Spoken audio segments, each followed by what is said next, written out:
Today on Mr. Nashville Talks, Grammy Award-winning recording artist Jody Miller. First a 60s pop princess, then a country music sweetheart, and now both mixed with a born-again gospel music testimony, Jody Miller has done it all, and she's done it well. And I'm happy to have her here today, and I know you're going to be happy to hear what she has to say. Well, I am so excited. I have one of the greatest entertainers and people with one of the best names in the whole music business, wow. Miss Jody Miller, here with me today, and I've been looking forward to this for a long time. Well, great. Thank you so much for those things you said. That's good. We met years ago doing a show with the late Dottie Rambo. You and her were doing one together, and yes, we you were so kind to me. Well, thank you. I'm glad I was. But I remember that very well. Yeah. You're an Oklahoma girl. Yes, I am. And you grew up in a musical family, right? Yes, I did. My dad played fiddle, and we sang all of us harmonized together and everything. It was lots of fun. Yeah. Did you learn to play early on any instruments in particular? I play a little bit of fiddle, but I play a 4-string Martin tenor guitar. So. Yeah. And your children play now and sing? Yes, I have a daughter who sings very well, and she writes songs, and she's also a vocal coach. Oh, great. Yeah, and she does commercials and movies and things like that. They're in Oklahoma, and I have a grandson who's a classical pianist. Oh, wow. Yeah. That's something I wish I could do, is play piano, but never learned. He's very good. Now, who gave you the name? I understand why they gave you the name, the little girl with the big voice. Yeah. Do you know who come up with that? Writer out of San Francisco Chronicle. He said that you could hear me sing in the Cow Palace without a microphone. And he said, that's a little girl with a big voice. He pinned it. And you left Oklahoma and went to the Hollywood Troubadour at some point. Yes, that's right. And how was that? I mean, in that time frame, in those early days. It was wonderful. I worked with Hoyt Axton a lot. Yeah, I love him. Yeah, I did too. And we saw a lot of acts come through there that were wonderful acts in folk music, and songwriters that later ended up in Nashville, like Mike Settle, people like that.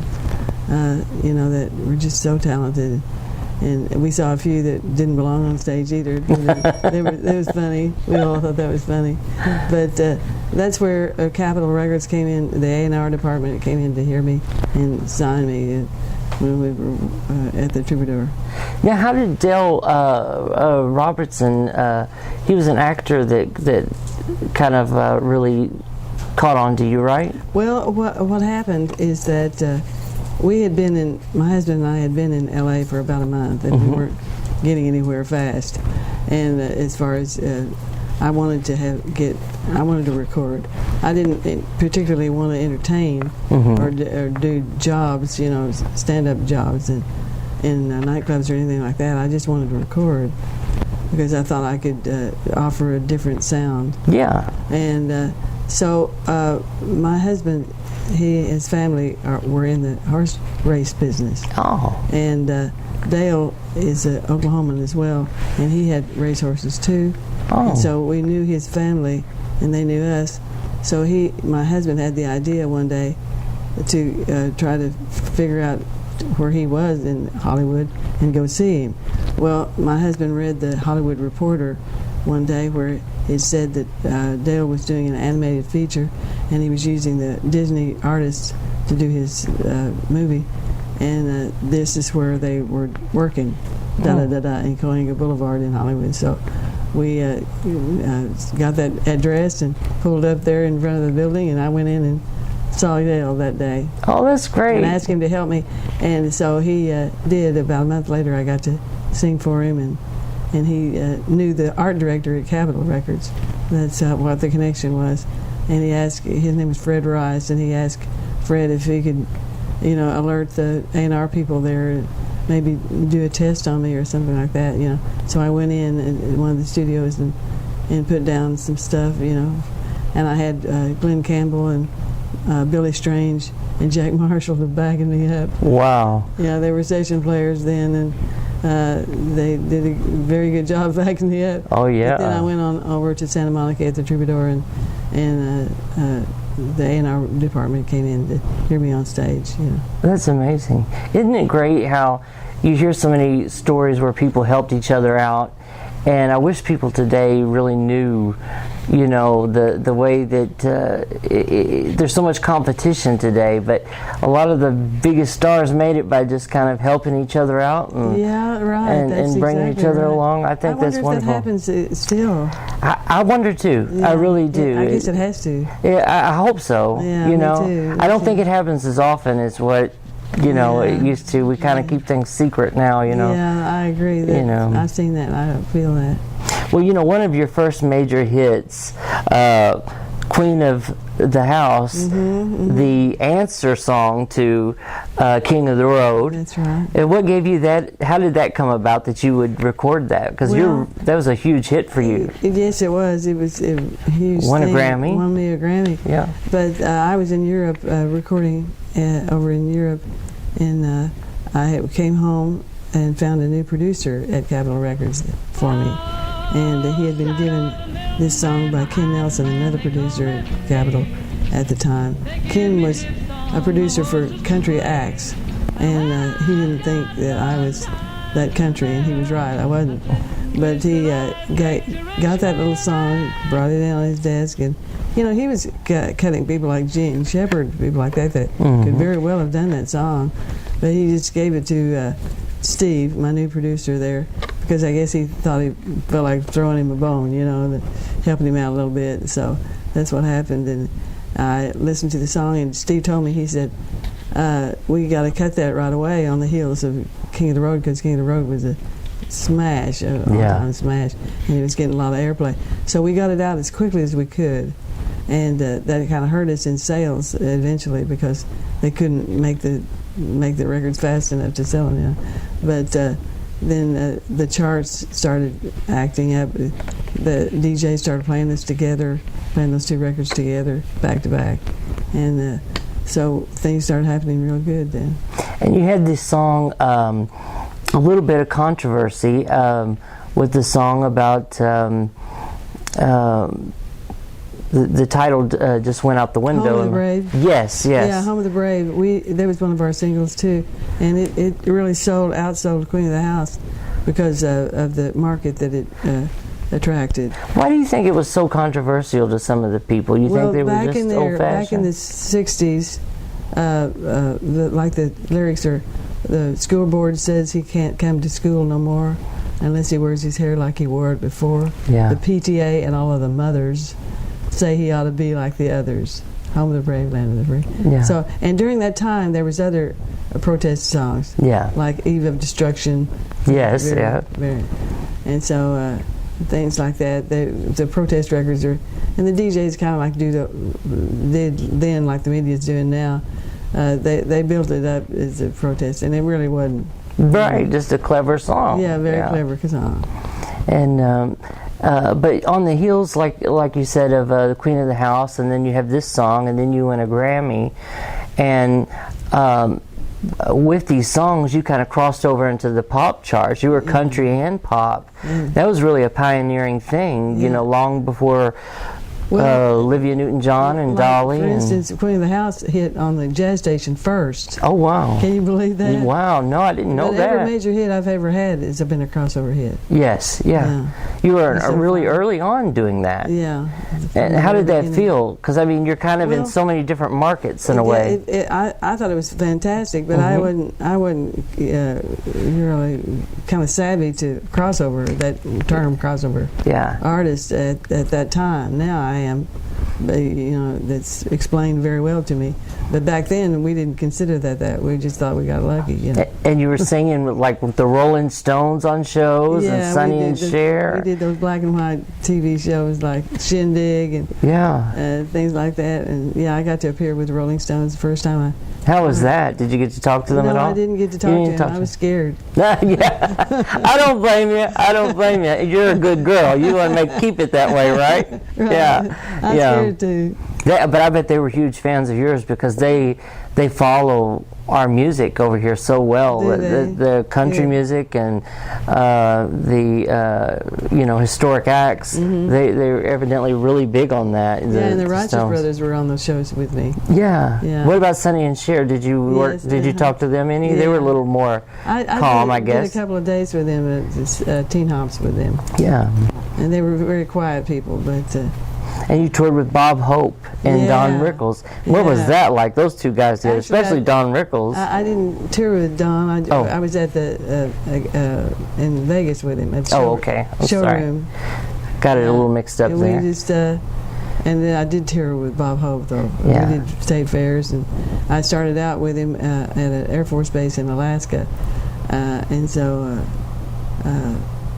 Then I did some state fairs with him. We did a song together on stage together. And it was just so much fun to work with him. And Don Rickles, too. Yeah. Bob Newhart, he was another real good entertainer that was solid and really a good man. Yeah. You know. We just lost Don. Yeah. That was sad to lose him. Boy, what a gifted, quick comic that man. I mean, You know what he'd do, Larry? He would invite somebody up on stage, a man, and he would jump in their arms, and they'd have to catch him. They didn't want to drop him. Right. And that man would be holding Don, and he was a stout little old boy, you know. Yeah. He probably weighed about 150, maybe more.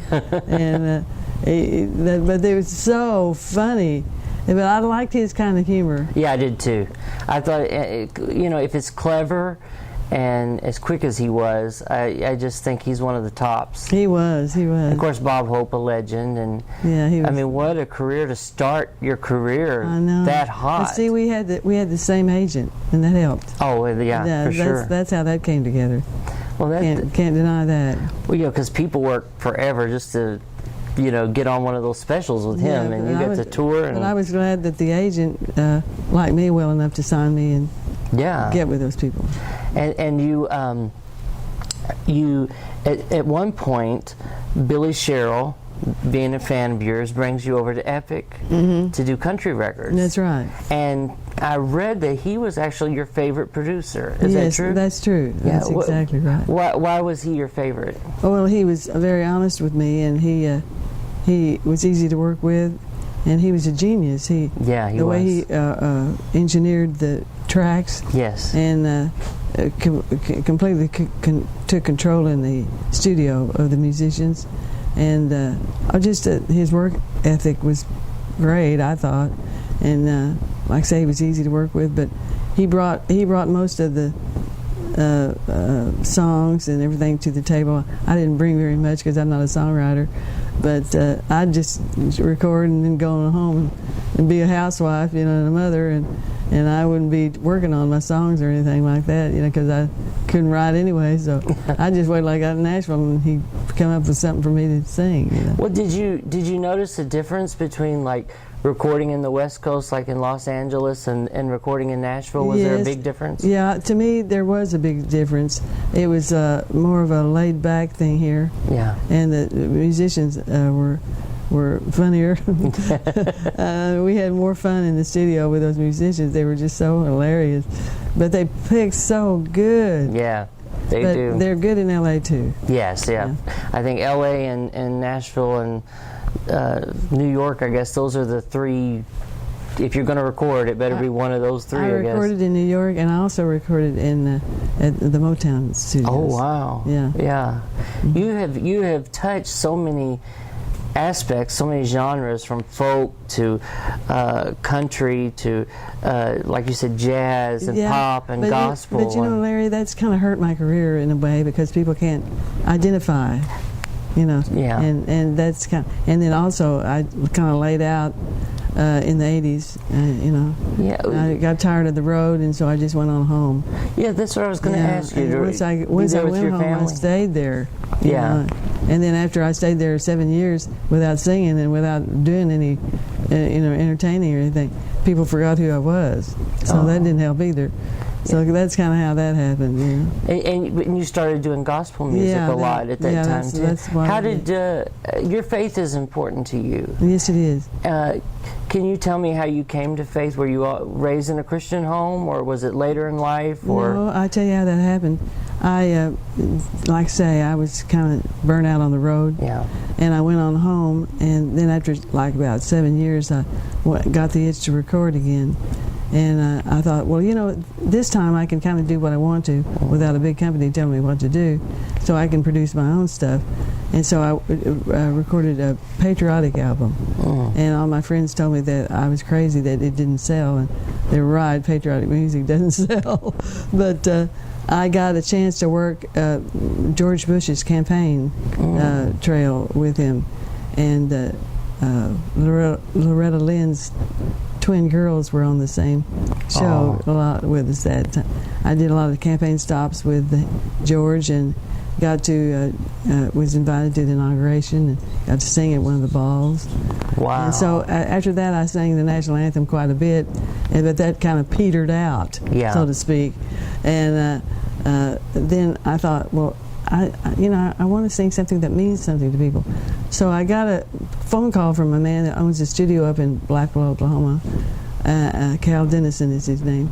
And he said, Jody, he said, I know you're in the music business, and he said, I'd really like to have a black and white glossy 8x10 to put on my wall. If you'll come in and give me your songs, I'll demo them for you free. Wow. And I said, that'd be great, So I just kind of forgot about it. And about several weeks later, he called, what's your answer? What are you going to do? And I said, well, you know what? I'd like to do some gospel. He said, great. He said, I've got some fantastic songs. We can decide on what to do, and I'll lay the tracks for you. And all you have to do is come in, and after you learn the song, and come in and put them down. So I said, well, that's a pretty good deal. So on my way up that night to the studio, I was driving my little pickup, and I was going up there, and I thought to myself, you know what, I'm not worthy to do gospel songs. I mean, I just lived life like I wanted to. I know I was saved and baptized when I was 12, but yet I didn't really follow him, So that night when I got in that studio, Cal asked me if I was ready. I got in the booth and had the headphones on, and I said, give me a minute, would you?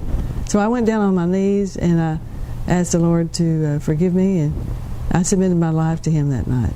Oh. Yeah, and that's how that happened. That's amazing. Because I felt like I needed to. To tell you the truth, I didn't know what I was getting into, because he's been working me pretty hard, Yeah. But I'm not sorry for it. It was very rewarding. The Lord, I mean, people don't understand how great the Lord is. That's right. I mean, those that don't have Him, That's right. in their life, and I applaud you for being so open about your faith. Thank you. A lot of people kind of hide it, in the business, afraid it'll hurt their career. Yeah. And some people wear it because it helps. That's right. That's right. But I really, from my heart to yours, I thank you for doing that, because I think it encourages others. Yeah. And you sing and minister in churches, don't you, yes, with I your do. family? I do. Yeah. And what is a typical gospel concert or church service like with you and the family? Okay, well, I start out singing my hits. Mm-hmm. I really do, and it's kind of strange in the church, but I do. And then I introduce my daughter, and she sings a couple of songs, and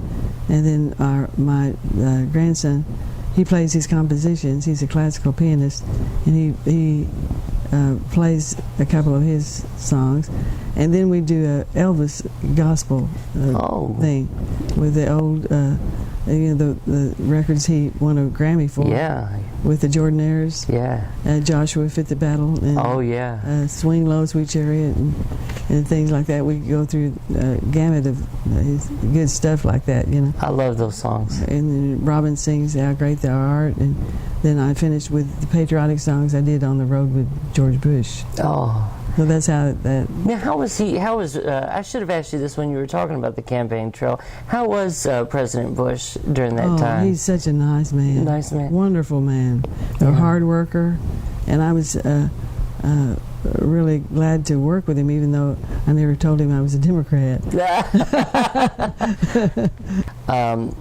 you did the Grand Ole Opry. You're not a member because you were gone a lot. Mm-hmm. And but you did it at the Ryman, you said. Yes, I did. Do you have any special memories from those days doing the Opry? Because people say it's the first time that they're on, it's like a very special feeling to them. I remember hearing the Grand Ole Opry on Grandma's radio.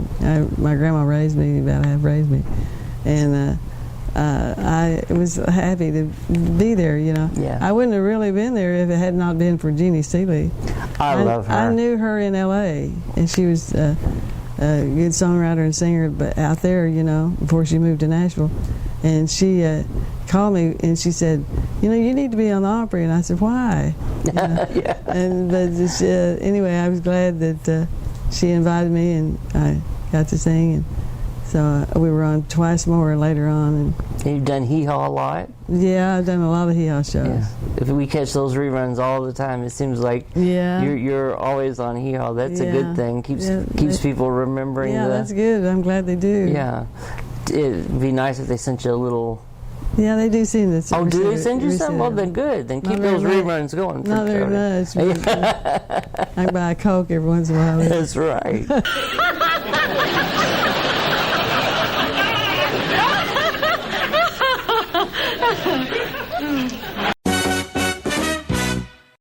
That's right. But you did international tours in Japan and Italy. I love traveling about the Far East. Yeah. I even asked to go back. And how were the audiences? Oh, wonderful. Yeah. They were just fantastic. Yeah, they really get excited. I heard in Japan that they love country music. Yes, they do. And bluegrass. And especially Germany. Oh, really? Yeah, Germany is really the hotbed of country music, man. I tell you, they love it. Now, did your children know that their mom was a star? Well, yes and no. I've only had one daughter. Oh, I'm sorry. And she grew up very well taken care of by her daddy and me and her grandparents, and she didn't have any problems in her life. And I'm sure she missed us. We missed each other, Now, do we have any new music coming or any future projects you're working on that you'd like to talk about? Yes, I do. I have a single that I cut down in Brady, Texas with Tracy Pithcock. Yes. And it's another answer record. Oh, that's great. Yeah, and it's George Strait's "All My Exes Live in Texas."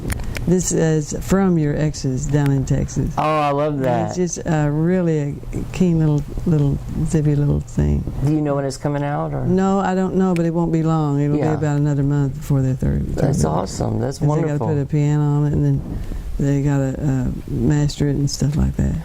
Have you written a book? Not yet, but I'm in the process of doing it. Because I think people would really love your story. Yeah, I think so too. And one thing I know as an Oklahoma girl you'll be very proud of is the day they put you in the Oklahoma Music Hall of Fame.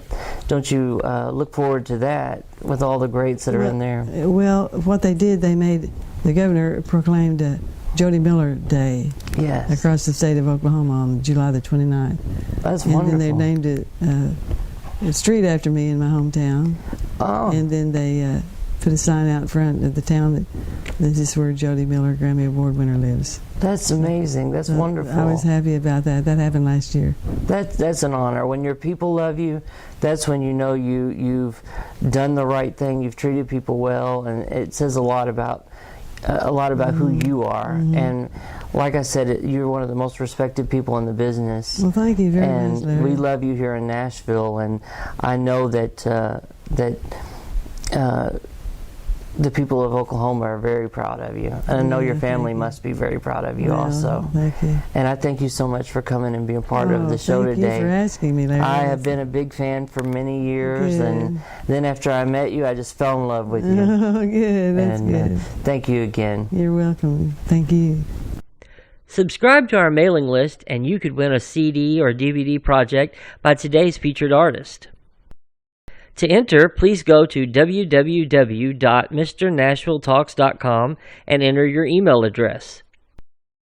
While there, take a look around, browse through our music store, or order one of our Mr. Nashville Talks t-shirts for $20. Our show is totally funded by viewer support. I want to hear from you, so follow our social media via Twitter, Instagram, or like us on our Facebook page.